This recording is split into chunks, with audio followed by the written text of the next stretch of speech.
మైనంపల్లి హనుమంతరావు ఉన్నాడు. మైనంపల్లి హనుమంతరావు ఏం కోంబింగులు చేసిండని, ఏ అల్ఖాయిదా తీవ్రవాద సంస్థ, లేకపోతే ఏ లష్కర్ ఏ తొయ్యబా, ఏ జైషే మహమ్మద్, ఏ సిపిఐ మావోయిస్టులు మైనంపల్లి హనుమంతరావును టార్గెట్ చేస్తారు అని చెప్పి ఆయనకు 2+2 గన్మెన్ ఇచ్చారు. చెప్పాలి డీజీపీ గారు. ఎందుకంటే now you have clearly mentioned that the state, the security provided by the state is preventive, dynamic and threat based. It is neither permanent nor attached to the status, office, rank or past service of any individual, not just Praveen Kumar, any individual, not just Petti Sudarshan Reddy, any individual. మరి అట్లేటప్పుడు మైనంపల్లి హనుమంతరావు గారికి 2+2 gunmen ఎందుకు ఇచ్చారు? DGP గారు చెప్పాలి. పెద్ది సుదర్శన్ రెడ్డికి ఒక న్యాయం, మైనంపల్లి హనుమంతరావుకి ఇంకో న్యాయమా? కొండా మురళి, ఆయన ఎమ్మెల్సీ కాదు, ఆయన ఒక కార్పొరేషన్ చైర్మన్ కాదు, వారు కేవలం మంత్రి కొండా సురేఖ గారి భర్త. కొండా మురళి గారికి 2+2 గన్మెన్ ఇచ్చారు. వరంగల్ సిటీలో ప్రతి ఒక్కరికి కూడా తెలుసు కొండా మురళి గారు ఆ 2+2 గన్మెనే కాదు, పోలీసు వాళ్ళందరూ పోతే ఆయన పోతే పోలీసు వాళ్ళందరూ కూడా ఆయన కాన్వాయ్లో పోతారు. ఆయనకి ఏ హోదా ఉందని 2+2 గన్మెన్ ఇచ్చారు?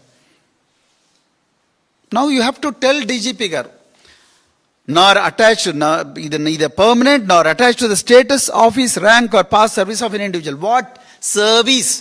What is the contribution of Konda Murli garu? What is the contribution of Maynampalli Hanumantarao such that they deserve 2+2 personal security officers?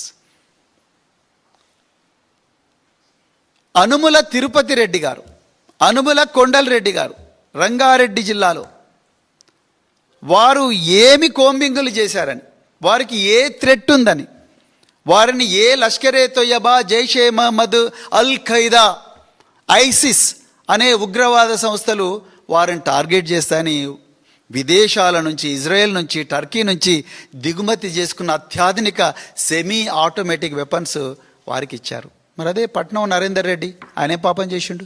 ఆయన పాపం చేసిన పాపం ఏందంటే ఆయన బీఆర్ఎస్లో ఉన్నాడు.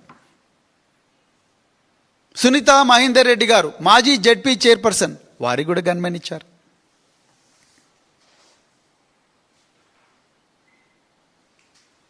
ఎట్లిచ్చారు? అనుమల తిరుపతి రెడ్డి గారికి ఉన్నదేంటి, పెద్ది సుదర్శన్ రెడ్డి గారికి లేని అర్హత ఏంటి? ఇవాళ చెప్పాలి మీరు. Because you have to be very fair. తొలి తెలంగాణలో మొట్టమొదటి గిరిజన మహిళ మంత్రిగా అయ్యారు కేసీఆర్ గారి ఆశీర్వాదం వల్ల.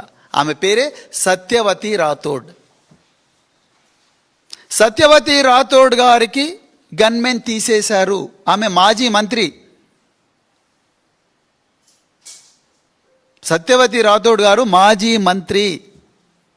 మాలోత్ కవిత మాజీ ఎంపీ. వీళ్ళిద్దరు కూడా గిరిజన సామాజిక వర్గానికి చెందినవారు. సత్యవతి రాథోడ్ అయితే ఆమె ఒక్కటే రోజున గన్మెన్ తీసిండు. పాపం ఆమె వెంటనే అడిషనల్ డీజీ ఇంటెలిజెన్స్ గారికి రిప్రజెంట్ చేశారు. చూస్తాం మేడం, చేస్తాం మేడం అంటే బీఆర్ఎస్ నాయకులు అంటే ఇంత చులకన. జోగు రామన్న మాజీ మంత్రి, ఆదిలాబాదు మాజీ ఎమ్మెల్యే, ఆయన ఏం పాపం చేసిండ్రండి? జోగు రామన్నకు ఒక్క దెబ్బన తీసేసిండ్రు గన్మెన్. మరి అదే జిల్లాలో అంటే ఉమ్మడి ఆదిలాబాద్ జిల్లాలో ఐకే రెడ్డి, ఇంద్రకరణ్ రెడ్డి, అల్లోల ఇంద్రకరణ్ రెడ్డి, ఆయనకు 2+2 గన్మెన్ ఇచ్చారు. ఏ బేస్ మీద ఇచ్చారు?